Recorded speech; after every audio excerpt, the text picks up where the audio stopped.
Borderline versus narcissistic love. How to tell the difference. Is your partner deeply emotional and intense, or are they actively manipulating you? Well, we're going to break it down, look at the key differences between BPD and narcissistic love.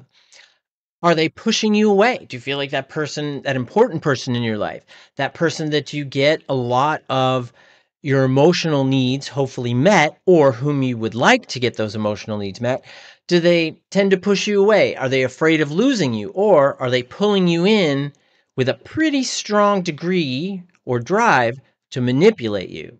You know, both relationships can feel like emotional roller coasters, but very different as to the motivators, the reasons for that. There are some key similarities between BPD and narcissistic love. Both relationships can feel intense and all consuming. Absolutely. And people with both BPD and NPD, they can love intensely. They can really fixate on other individuals. It can feel like a sense of limerence. And I do have a video on that you might find interesting as well. But the reasons tend to be different. Lisa, for example, she's 29 years old, starts dating Mark.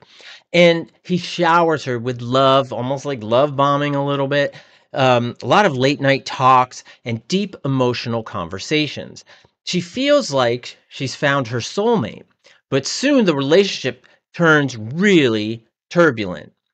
And what we find is also that Mark tends to panic if Lisa doesn't respond right away. And that's more of a BPD pattern and perspective, or if he pushes her away or gives her the silent treatment, which is more of an NPD-like trait. Now, Mark either idolizes Lisa, you're the best thing that's ever happened to me, or devalues her, which is, I don't know why I even bother with you. And that's just a little bit of the confusion and flavor that we get between that BPD and NPD narcissistic love. Now, both partners can exhibit a push-pull type of behavior. And this is very much that idealizing and devaluing, but also a drive to be close. But once I'm close, that makes me very nervous and very afraid, or I get this fear of abandonment, rejection, even the sense of emptiness, which would be more of a BPD component. Or on the other side, I also feel like this sense of guilt or shame or doubt about my worth.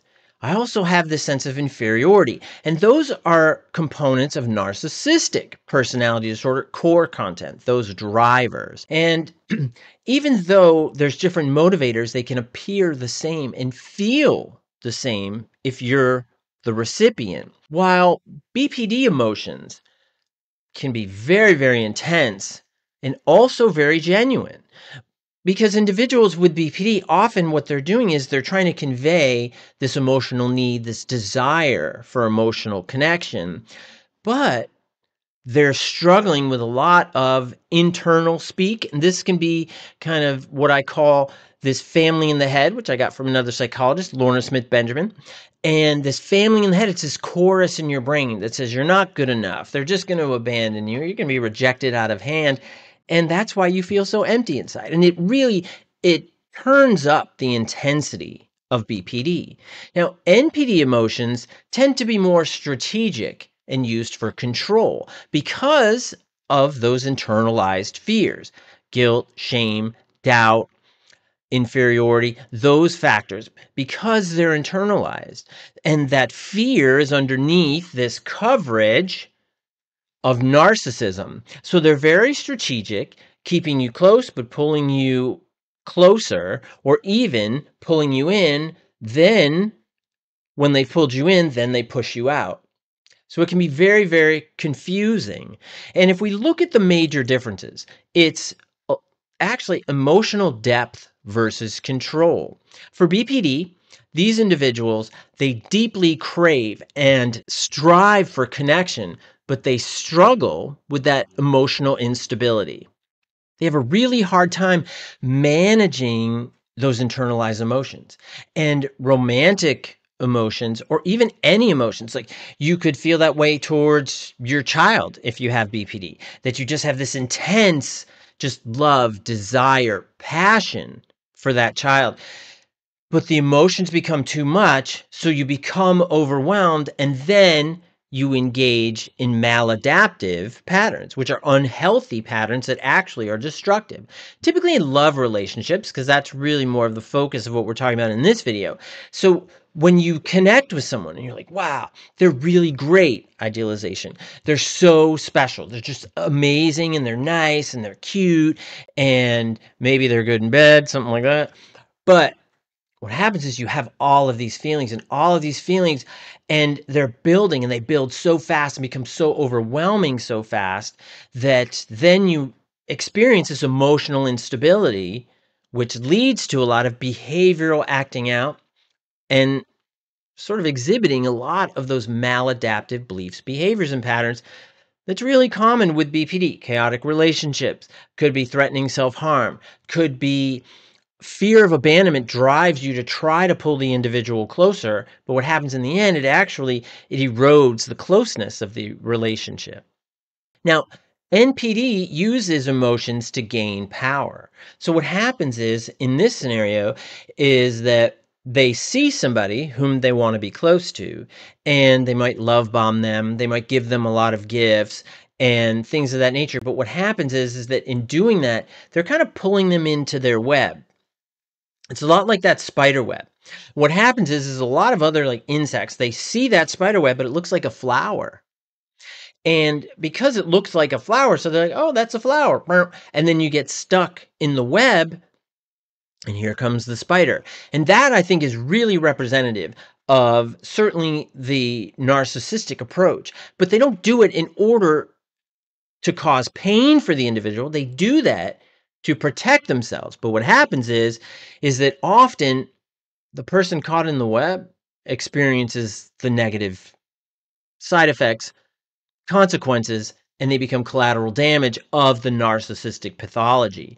So, for example, let's kind of look at Lisa and Mark for a second.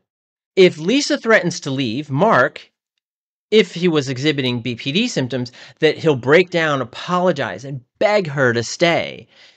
In the NPD case, Mark acts indifferent, waits for Lisa to chase him. And he'll probably say things like, well, I was going to take you on a great trip, but obviously you want to leave.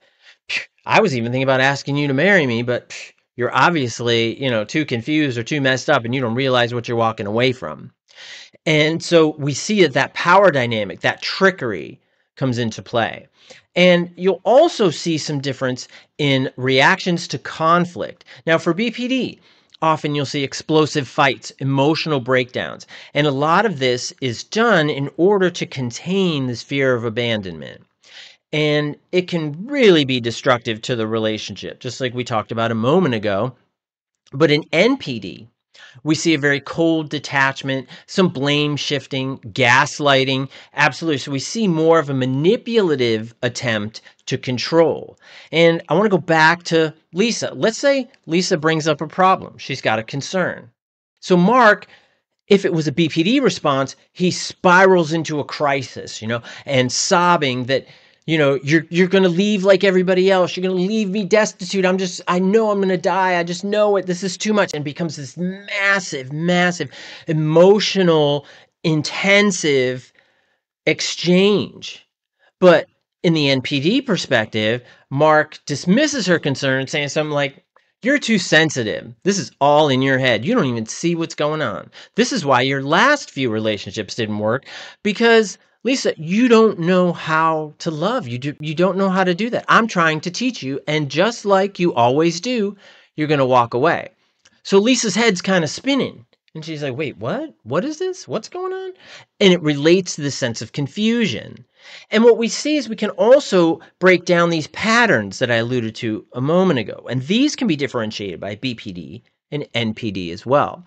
In BPD, again, you see that push-pull dynamic. So the individual with BPD, they want love. They do. They want to connect to people. And a lot of times they're utilizing those maladaptive beliefs, behaviors, and patterns that tends to be destructive of relationships. and they want love so bad, but they're so afraid of losing it that they then engage in perhaps threats of self-harm or threats of destruction, or they may destroy property, or they may block somebody, before they're gonna walk out the door. You're not gonna leave, I'll kill you first. Something like that.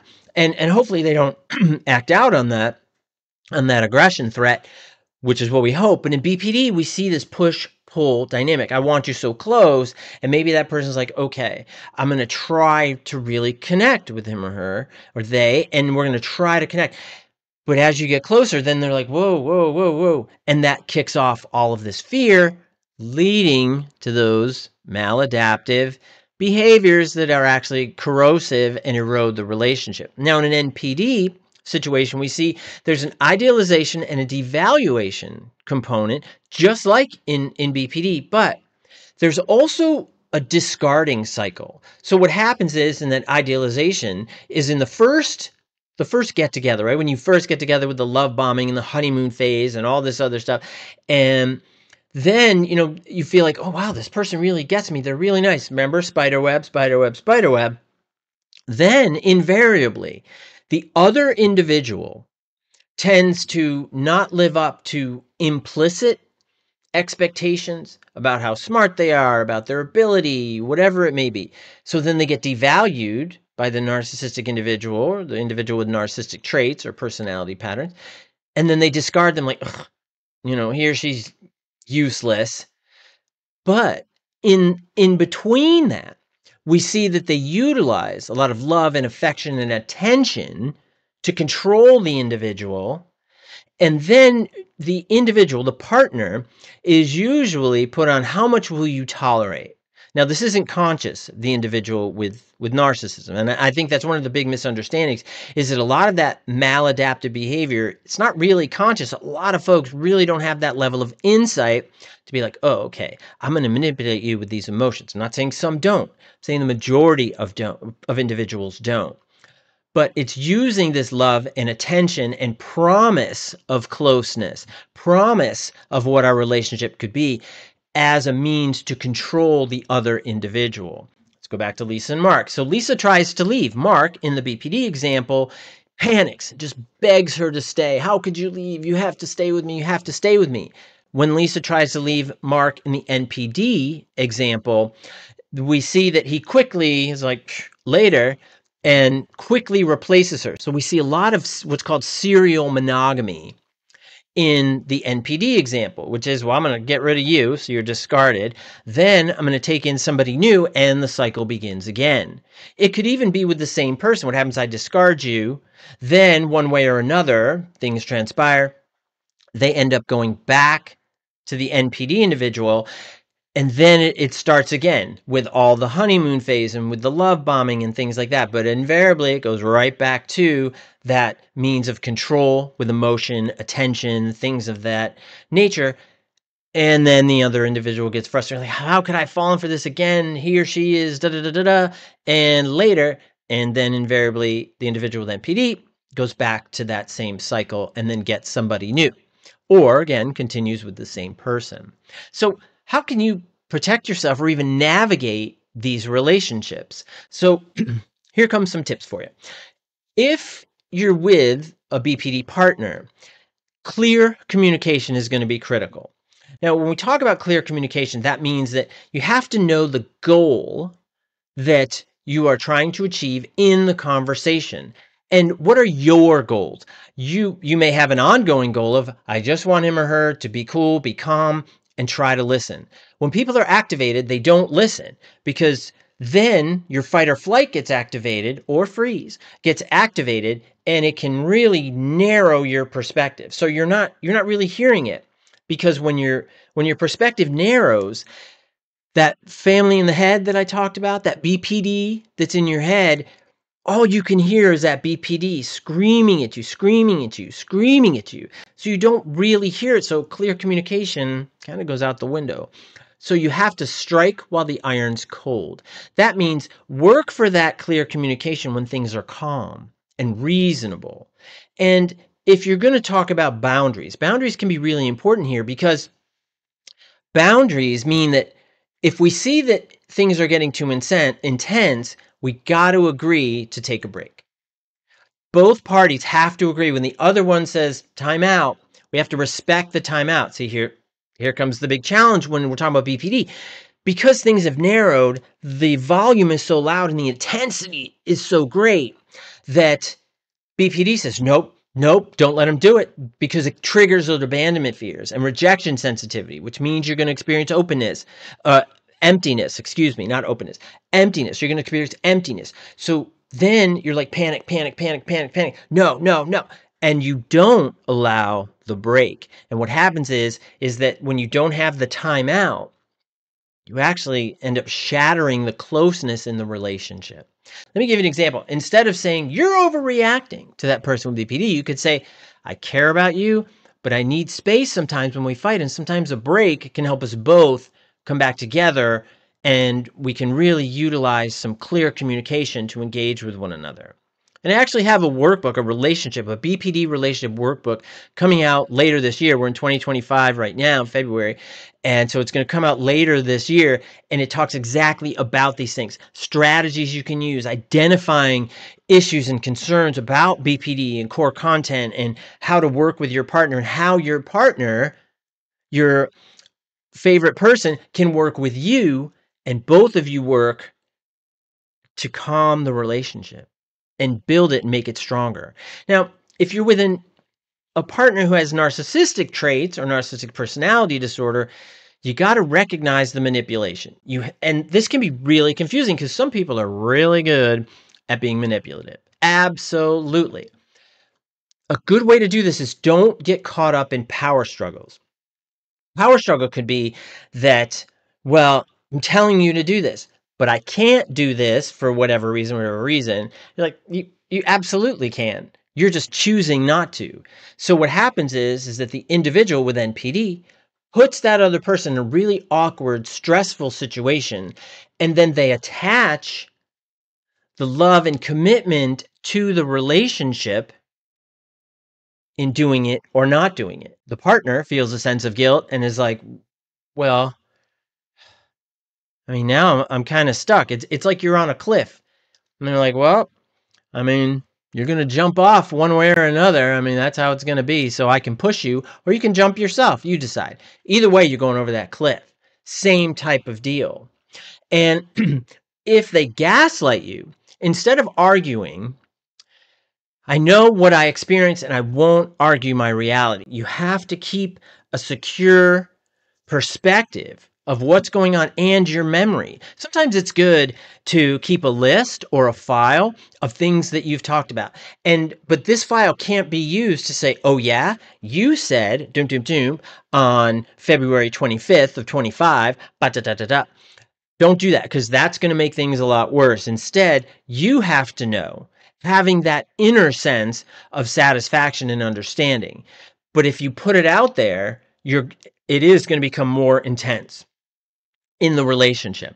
And I think sometimes if things are so bad and you start to really question your own reality, which is what gaslighting can absolutely do, then sometimes we have to balance, do you stay or do you leave?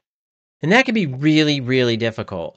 And this is a decision you're going to have to make. I mean, I'm going to give you some pointers, but ultimately you have to decide what's going to work for you in the moment, but also down the road. So short-term consequences and rewards, and long-term consequences and rewards. And that can be really hard. So in the BPD instance, if they acknowledge their struggles and they're seeking help, that's a really good indicator that the relationship can improve. If the individual is willing to recognize, you know what, I do have some emotional instability. I don't want it to keep being this contagion in the relationship.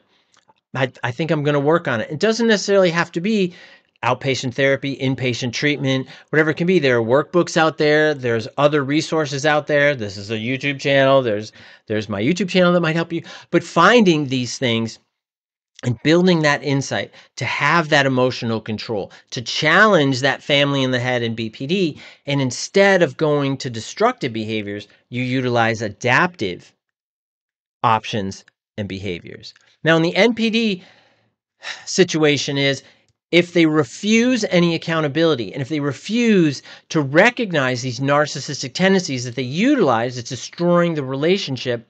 Again, you've really got to go to the balance. Is this something that I can tolerate? Is this something that I need to leave? And when people say, oh, well, you should just leave them, sometimes it's really complicated. And that's why it has to be an individualized decision. But it can be really helpful to talk to a mental health provider to get an objective perspective, little rhyme, objective perspective of the relationship, and what are the short-term rewards and consequences, and what are the long-term rewards and consequences.